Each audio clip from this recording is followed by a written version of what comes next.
চলুন আজ আপনাদের একটা ছোট্ট মেয়ের গল্প শোনাই। এমন এক মেয়ের গল্প যার ঘুমহীন রাতগুলো হঠাৎ করেই বদলে গেল। কিভাবে? শুধু আকাশের দিকে তাকিয়ে। আসুন শুরু করা যাক আজকের গল্প। আচ্ছা, এই প্রশ্নটা কি খুব চেনা চেনা লাগছে? মানে গভীর রাত পর্যন্ত ফোনের স্ক্রিনের দিকে তাকিয়ে থাকার অভ্যাসটা আমাদের মধ্যে অনেকেরই আছে, তাই না? আর ফলাফল? সেই তো রাজ্যের ক্লান্তি নিয়ে একটা নষ্ট সকাল। আমাদের আজকের গল্পের যে মূল চরিত্র তিথি, সেও কিন্তু ঠিক এই একই সমস্যায় পড়েছিল। ওর রাতগুলো কাটত ফোনের ওই নীল আলোয়, আর সকালগুলো উফ, রাজ্যের ক্লান্তি নিয়ে শুরু হতো। তো তিথির রাতের রুটিনটা কেমন ছিল? ওই যে গেম খেলা, ভিডিও দেখা, শর্টস স্ক্রোল তো চলতেই থাকতো, থামার নাম নেই। আর ফল যা হওয়ার ঠিক তাই হতো। ঘুম আসতো অনেক দেরিতে, আর তার পুরো প্রভাবটা গিয়ে পড়ত পরের দিনের পড়াশোনায়, সারা দিনের মেজাজে। মানে এটা যেন একটা দুষ্ট চক্রের মতো, যেখান থেকে বের হওয়াটাই ভীষণ মুশকিল। কিন্তু এই যে দুষ্ট চক্র, এটা একদিন ভাঙার একটা সুযোগ এলো। তিথির জীবনে একটা নতুন অধ্যায় শুরু হলো, জানেন কিভাবে? খুব সাধারণ একটা উপদেশের মাধ্যমে। আর সেটা এসছিল তার দিদার কাছ থেকে। ভাবুন তো, কি সহজ কিন্তু কি গভীর একটা কথা। দিদার ওই ছোট্ট পরামর্শটাই কিন্তু পুরো গল্পটার মোড় ঘুরিয়ে দেওয়ার জন্য যথেষ্ট ছিল। আসলে মাঝে মাঝে সবচেয়ে বড় বড় সমস্যার সমাধান এভাবেই খুব সাধারণ কথার মধ্যেই লুকিয়ে থাকে, তাই না? তো প্রথমে একটু বিরক্তই হলো তিথি, কিন্তু দিদার কথায় অনিচ্ছা সত্ত্বেও যেই না ফোনটা নামিয়ে রাখল, জানালার দিকে তাকিয়েই ওর চোখে পড়ল এক অসাধারণ দৃশ্য। দেখল আকাশে অসংখ্য তারা ঝিকমিক করছে, আর সঙ্গে সঙ্গেই ওর বিরক্তিটা যেন কৌতূহলে বদলে যেতে শুরু করল। আর ঠিক এর পরেই গল্পটা একটা জাদুকরী মোড় নেয়। তিথির ওই কৌতূহলী চোখের সামনে রাতের ওই শান্ত আকাশটাই যেন কথা বলে ওঠে। হঠাৎ করেই একটা নরম ফিসফিস আওয়াজ তিথিকে একেবারে চমকে দিল। কে কথা বলছে? এই প্রশ্নটা কিন্তু গল্পের মধ্যে একটা সুন্দর রহস্য তৈরি করে।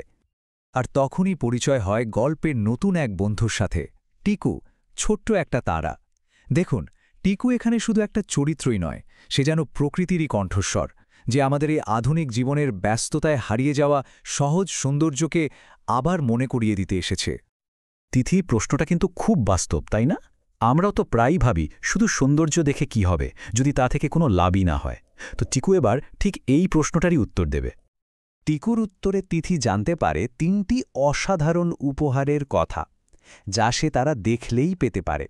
চলুন তো দেখে নেওয়া যাক কি সেই উপহারগুলো। টিকুর দেওয়া উপহারগুলো বলতে পারেন ৩টে ধাপে সাজানো। প্রথমে আসবে একটা শান্ত মন, আর সেই শান্ত মন থেকেই জন্ম নেবে সুন্দর সুন্দর স্বপ্ন। আর ওই ভালো ঘুমটাই তো সকালে দেবে নতুন করে শক্তি। খেয়াল করে দেখুন, ৩টে জিনিসই কিন্তু একে অপরের সাথে দারুণভাবে যুক্ত। এর পেছনের যুক্তিটা কিন্তু একদম সহজ। ভাবুন, সারাদিন ফোনের ওই নীল আলো আমাদের চোখ আর মন দুটোকেই কি ভীষণ ক্লান্ত করে তোলে। তার বদলে যখন আমরা ওই বিশাল অনন্ত আকাশের দিকে তাকাই, তখন আমাদের চোখ দুটো আরাম পায় আর মনটাও স্বাভাবিকভাবেই শান্ত হয়ে আসে। টিকুর এই কথাটা তিথির মনে একেবারে গেঁথে যায়, আর সে একটা নতুন অভ্যেসও গড়ে তোলে। আর এর ফল সে কিন্তু খুব তাড়াতাড়ি পেতে শুরু করে। পরিবর্তনটা খেয়াল করুন। ঠিক সেই রাতেই তিথি এক অসাধারণ স্বপ্ন দেখল।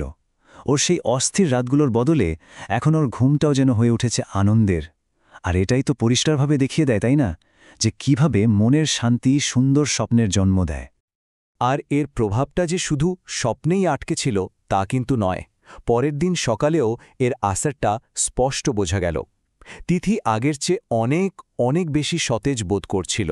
মানে ওর পুরো দিনের শুরুটাই যেন বদলে গেল। তাহলে তিথির পরিবর্তনটা কেমন ছিল? একদিকে দেখুন অবিরাম স্ক্রোলিংয়ে ক্লান্ত হয়ে পড়া একটা মন, আর অন্যদিকে আকাশের দিকে তাকিয়ে নিজের স্বপ্নের কথা ভাবা। দুটো অভ্যাসের ফলাফলের মধ্যে পার্থক্যটা কিন্তু আকাশ পাতাল। তাহলে এই পুরো গল্পটা থেকে আমরা কি শিখলাম? দেখুন, প্রযুক্তি তো আমাদের জীবনেরই একটা অংশ, এটা একদম ঠিক। কিন্তু প্রকৃতির সাথে যোগাযোগটা হারিয়ে ফেলার মানে হলো নিজের শান্তিটাকেই হারিয়ে ফেলা। যখন মোবাইলের আলো আমাদের মনকে ক্লান্ত করে দেয়, তখন কিন্তু ওই আকাশের তারাগুলোই পারে আমাদের মন আর চোখ দুটোকেই আরাম দিতে। তাহলে আজকের শেষে এই প্রশ্নটাই থাকল, তিথির গল্পটা শোনার পর আজ রাতে শুতে যাওয়ার আগে কোন পথটা বেছে নেওয়া যায়? স্ক্রিনের নীল আলো নাকি আকাশের মিটমিটে তারা? সিদ্ধান্তটা হয়তো এবার একটু অন্যভাবে নেওয়াই যেতে পারে।